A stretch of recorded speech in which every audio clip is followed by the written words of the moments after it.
Baruch, Oui. je stresse beaucoup. Mais t'inquiète pas, c'est mon père, hein, il va pas te manger. T'inquiète pas. Bonjour, venez vous installer dans le salon. Papa, je te présente Emma, ma copine. Enchanté. Bonjour.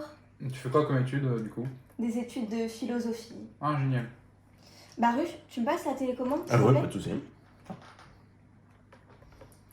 Bonjour, vous êtes bien sûr BFM TV. La question sur laquelle nous allons débattre aujourd'hui est: l'État doit-il garantir la liberté de penser? Ce débat est inutile. La question n'a même pas à être posée. C'est évident. Bah non. oui.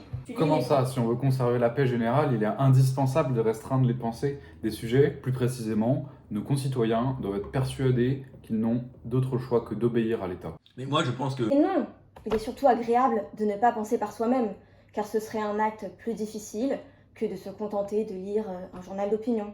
C'est un comportement de lâche.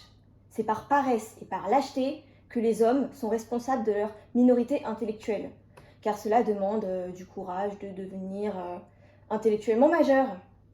Il faut que les hommes pensent par eux-mêmes. Pour cela, il doit sortir hors de l'état de tutelle dont il est lui-même responsable. Il est vrai que le sujet possède un degré de liberté minimum, inaliénable.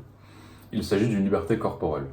Cependant, si les concitoyens souhaitent obtenir des degrés de liberté supérieurs, ils cherchent alors une liberté qui les amènera à une contradiction.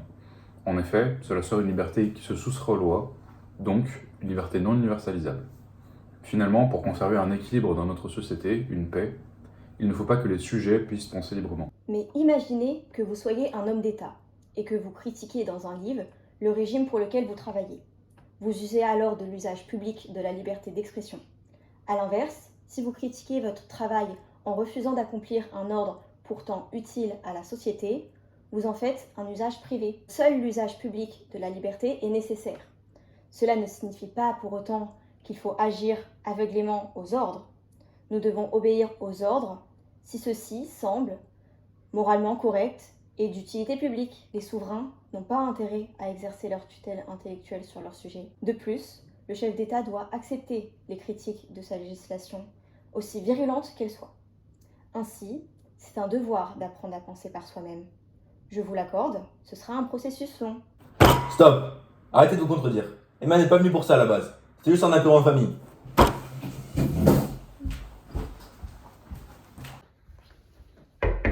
Baruch, Quoi? je peux rentrer?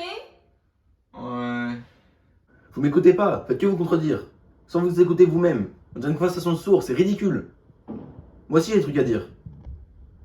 Je me suis emportée, désolée. Mais viens, on descend, comme ça tu peux donner ton opinion. Bon, d'accord. Mais c'est bien parce que c'est toi. A few moments later. Excuse-moi Baruch, on t'écoute. Père, Emma, dans un premier temps, je pense que les hommes ne doivent pas avoir de pensée, telle que chacun doit vivre selon sa propre volonté, ou encore qu'on ne doit pas forcément tenir ses promesses. Je pense que ces idées sont en opposition avec l'État, car elles ne sont pas conformes au maintien de l'autorité en place.